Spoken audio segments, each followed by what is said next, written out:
নমস্কার বন্ধুরা, আপনারা দেখছেন রিসার্চ বাংলা নিউজ। আমি বিশ্বজিৎ রয়েছি আপনাদের সঙ্গে। আজ যে খবর নিয়ে আমি হাজির হয়েছি সেটাকে শুধুমাত্র একটি রাজনৈতিক আপডেট বললে ভুল হবে। আজকের এই বিষয়টি উত্তরপ্রদেশের ক্ষমতার কাঠামো, বিজেপির অভ্যন্তরীণ রাজনীতি এবং আগামী 2027 সালের নির্বাচনের আগে দিল্লির গোপন কৌশল, এই তিনটিরই এক গভীর, জটিল এবং সুদূর প্রসারী বিশ্লেষণ। কারণ আজ আমরা এমন এক পর্যায়ে দাঁড়িয়ে আছি যেখানে প্রশ্ন উঠছে, যোগী আদিত্যনাথ কি আদৌ 2027 সাল পর্যন্ত উত্তরপ্রদেশের মুখ্যমন্ত্রী থাকবেন, নাকি অমিত শাহ ধাপে ধাপে যোগী যুগের ইতি টানার প্রক্রিয়া শুরু করে দিয়েছেন? গতকাল উত্তরপ্রদেশ বিজেপির রাজ্য সভাপতির পদে পঙ্কজ চৌধুরীর মনোনয়ন দাখিলকে অনেকেই হয়তো একটি রুটিন সাংগঠনিক সিদ্ধান্ত বলে ধরে নিয়েছেন। কিন্তু রাজনীতি যারা বোঝেন, ক্ষমতার ভাষা যারা পড়তে জানেন, তারা বুঝে গেছেন এই একটি সিদ্ধান্তের মধ্যেই লুকিয়ে রয়েছে যোগী আদিত্যনাথের ভবিষ্যৎ নিয়ে সবচেয়ে বড় রাজনৈতিক বার্তা। কারণ পঙ্কজ চৌধুরী যোগী আদিত্যনাথের পছন্দের মানুষ নন, ছিলেন না এবং হওয়ার কোনো সম্ভাবনাও নেই। যোগী যে নামটি সামনে এনেছিলেন, যে মানুষটিকে তিনি রাজ্য সভাপতির চেয়ারে দেখতে চেয়েছিলেন, সেই সত্যেন্দ্রনাথ সিংকে অমিত শাহ একেবারেই পাত্তা দেননি। দিল্লি থেকে স্পষ্ট নির্দেশ এসেছে, রাজ্য সভাপতি হবেন পঙ্কজ চৌধুরী। এবং এখানেই গল্প শেষ নয়, বরং গল্পের আসল অংশ শুরু। যেদিন পঙ্কজ চৌধুরী মনোনয়ন জমা দিতে গেলেন, সেদিন যোগী আদিত্যনাথকে সেখানে উপস্থিত থাকতে হল। মনে রাখতে হবে, এটি সৌজন্য সাক্ষাৎ নয়, এটি ছিল রাজনৈতিক নির্দেশ। অমিত শাহ স্পষ্ট করে দিতে চেয়েছেন, উত্তরপ্রদেশে সংগঠন কার হাতে, সেই প্রশ্নের উত্তর দিল্লি থেকেই নির্ধারিত হবে। যোগী আদিত্যনাথ মুখ্যমন্ত্রী হলেও সংগঠনের হ্রাস আর তার হাতে নেই। আর বিজেপির রাজনীতিতে যে সংগঠন নিয়ন্ত্রণ করে, শেষ পর্যন্ত ক্ষমতাও তার হাতেই যায়। এই জায়গায় দাঁড়িয়ে আমাদের বুঝতে হবে, যোগী আদিত্যনাথ আসলে কার জন্য সমস্যা হয়ে উঠছিলেন।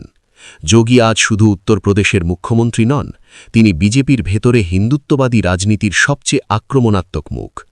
নরেন্দ্র মোদী যেখানে সময় শব্দ বেছে বলেন, সেখানে যোগী আদিত্যনাথ কোনো রাগঢাক না করেই বলেন। হিন্দুত্বের প্রশ্নে তিনি আপোষ করেন না, প্রশাসন চালানোর ক্ষেত্রে তিনি কঠোর, এবং সবচেয়ে গুরুত্বপূর্ণ বিষয়, তিনি নিজেকে একজন জাতীয় স্তরের নেতা হিসাবে ধীরে ধীরে প্রজেক্ট করতে শুরু করেছিলেন। বিজেপির কেন্দ্রীয় নেতৃত্বের কাছে এখানেই বিপদ। বিজেপির রাজনীতিতে একাধিক পাওয়ার সেন্টার বরদাস্ত করা হয় না, একজনই মুখ, একজনই কেন্দ্র, এই নীতিতেই দল চলে। গোরখপুর এই রাজনীতির সবচেয়ে গুরুত্বপূর্ণ কড়ি। গোরখপুর যোগী আদিত্যনাথের রাজনৈতিক দুর্গ। সেই গোরখপুর থেকেই উঠে এসেছেন পঙ্কজ চৌধুরী। এটি কোনো কাকতলীয় বিষয় নয়। অমিত শাহ বহুদিন ধরেই গোরখপুরকে ঘিরে যোগীকে সাংগঠনিকভাবে দুর্বল করার কাজ শুরু করেছিলেন। একে একে সেখানে বসানো হয়েছে শিবপ্রতাপ শুক্লা, যিনি উচ্চবর্ণ হিন্দু ভোটের বড় নিয়ন্ত্রক। তারপর রাধামোহন দাস আগরওয়াল, যার টিকিট যোগী কেটেছিলেন, কিন্তু অমিত শাহ তাকে তুলে নিয়ে গিয়ে সাংসদ বানিয়েছেন। তারপরে সঞ্জয় নিষাদ, যিনি অন্য দল থেকে এনে বিজেপিতে বসানো হয়েছে মূলত যোগীর ওপর নজরদারির জন্য। আর এবার সেই চক্র সম্পূর্ণ করলেন পঙ্কজ চৌধুরীকে রাজ্য সভাপতির চেয়ারে বসিয়ে। এই চারজনকে একসঙ্গে দেখলে পরিষ্কার বোঝা যায়, এটি কোনো বিচ্ছিন্ন সিদ্ধান্ত নয়, এটি একটি সুপরিকল্পিত রাজনৈতিক ঘেলাও। আরএসএস একসময় যোগীর সবচেয়ে বড় শক্তি ছিল। আরএসএসের সমর্থনেই যোগী মুখ্যমন্ত্রী হয়েছিলেন। কিন্তু সময় বদলেছে। আজ আর আরএসএস সিদ্ধান্ত নেয় না কে রাজ্য সভাপতি হবে, কে মুখ্যমন্ত্রী থাকবে, কে মন্ত্রী হবে। বিহার, দিল্লি, হরিয়ানা, মহারাষ্ট্র, এই একের পর এক নির্বাচনের ফল অমিত শাহকে এমন এক জায়গায় নিয়ে গিয়েছে যেখানে সিদ্ধান্ত নেওয়ার ক্ষেত্রে তিনি প্রায় অপ্রতিরোধ্য। সংগঠন থাকবে আরএসএসের হাতে, কিন্তু ক্ষমতার চাবিকাঠি থাকবে গুজরাট লবির হাতে। এটাই এখন বিজেপির বাস্তবতা। যোগী আদিত্যনাথ নিজেও এই সংঘাত বাড়িয়ে তুলেছেন। অযোধ্যায় দীপাবলির অনুষ্ঠানে তার নামের পোস্টার, কিন্তু উপমুখ্যমন্ত্রীদের ছবি বা নাম নেই, এই ঘটনাটি দিল্লির চোখ এড়ায়নি। কেশব প্রসাদ মৌরিয়া এবং ব্রিজেশ পাঠক দুজনেই অমিত শাহের ঘনিষ্ঠ। তাদের এভাবে উপেক্ষা করা মানে সরাসরি বার্তা দেওয়া, যোগী নিজের ক্ষমতার বলয় আলাদা করে গড়ে তুলছেন। বিজেপির রাজনীতিতে এটি সবচেয়ে বড় অপরাধ। এর সঙ্গে যোগ হয়েছে 2024 সালের লোকসভা নির্বাচনের ফলাফল।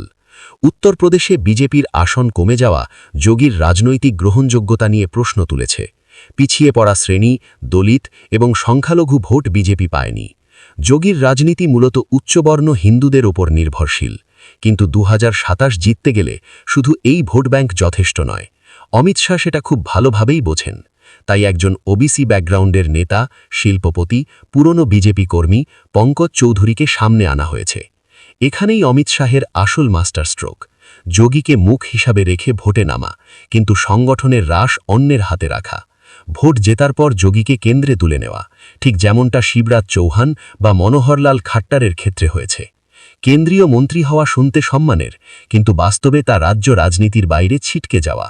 তাই আজ প্রশ্ন একটাই, যোগী কি বুঝে গেছেন নাকি এখনও বুঝতে পারেননি যে তাকে ধীরে ধীরে কোণাঠাসা করা হচ্ছে? পঙ্কজ চৌধুরী শুধু একজন রাজ্য সভাপতি নন, তিনি একটি রাজনৈতিক সংকেত। এই সংকেত স্পষ্ট। উত্তরপ্রদেশে ক্ষমতার ভারসাম্য বদলাচ্ছে, দিল্লি আর লখনৌয়ের দূরত্ব বাড়ছে। যোগী বনাম অমিত শাহের এই লড়াইয়ে এই মুহূর্তে পাল্লা ভারী অমিত শাহের দিকেই।